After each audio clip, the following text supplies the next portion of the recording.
So now we are going to see about the Gurukul ambassadors, and Gurukul ambassadors are the people, those who are real role models of the Gurukul output. That's what we are going to see. First is obviously the Guru Parampara, which we need to respect. That is Guru Dakshinamurti and Brahma and Sapta Rishis. And then we see Prahalada. Prahalada studied in a Gurukul where he influenced in such a way that all the fellow Gurukul students started accepting him as a Acharya. Then we see Sri Rama and Lakshmana serving Vasishta Maharshi. This is not Vishwamitra. This is Vasishta Maharshi. There is a very beautiful research work, grantha called Yoga Vasishtam, where conversation between Rama and Vasishta Maharshi will happen on, the entire education is, compiled in a very beautiful book. The second one is Valmiki Rishi teaching Lava and Kusha. Sri Krishna and Balarama, Sandipini Rishi. Then we have Parashurama. Then we have Veda Vyasa. Veda Vyasa plays a very, very vital role in the entire Guru Parampara, because Veda Vyasa's time is the origin of downfall. Kali Yuga is about to start. Therefore, people are indulged in kama and krodha, and people are fully involved in selfish things. And he describes in an amazing way. I am standing on the roof and raising my both hands. I am shouting, "My dearest, this is the wisdom. Why are you not following?" But nobody is listening to me. This is said by Veda Vyasa and Mahabharata. I am standing on my roof and raising my hand, and I am shouting by seeing the downfall of the society. But still nobody is listening. So this is what Veda Vyasa told. And definitely, if Veda Vyasa would have not been there in our history, our world would have been completely different, and today India would be a desert. Why? Because Veda Vyasa understood the downfall of the society and downfall of the intelligence, and that is why he called all the best of the best rishis, and he gave responsibilities, and in a very, very big way he ran a very big campaign on collecting all the Vedic scriptures from all corners of the country, and he compiled into 4 categories: Rig Veda, Yajur Veda, Sama Veda, and Atharva Veda. He is the one who did all the naming and segregation, etc., under different teams, and he was the entire coordinator of that project. And that was a very, very successful thing, because he is the first person to compile everything in a literature form, in a book form. So obviously that is strength of the Gurukulam. Then comes Dronacharya.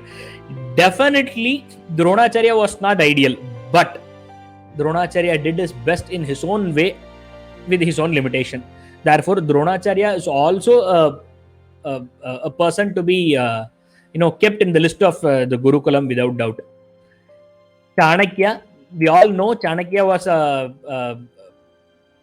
young boy, very, very angry boy by seeing the society's situation, ran away from his hometown, joined Dakshashila, and in the Dakshashila he was super excellent, and all the acharyas were super impressed by him and made him acharya of economics in Gurukulam, Takshashila University or Gurukulam.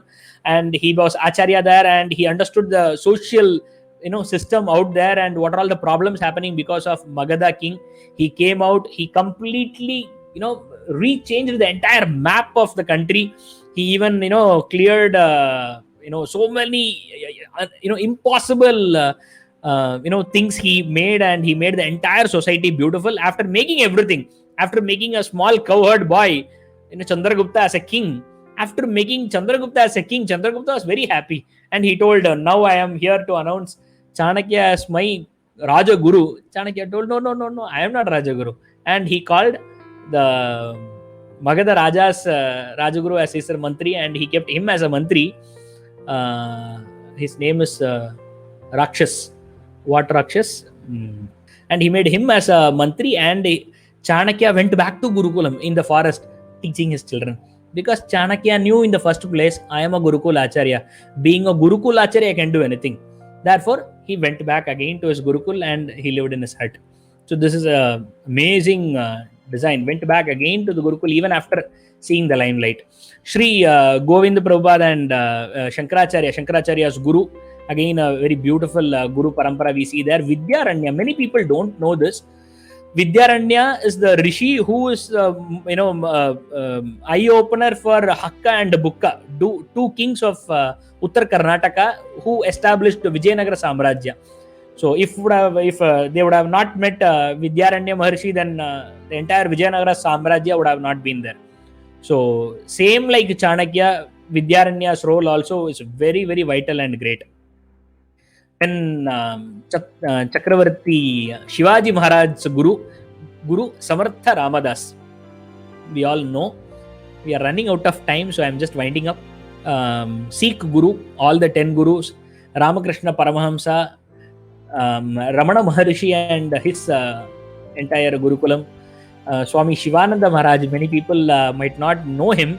He is the Guru of Swami Chinmayananda Swami, and also he is the Guru of Parama Guru of Dayananda Saraswati of Anikati Ashram. So he is the Guru of Satyananda Saraswati of Bihar School of Yoga.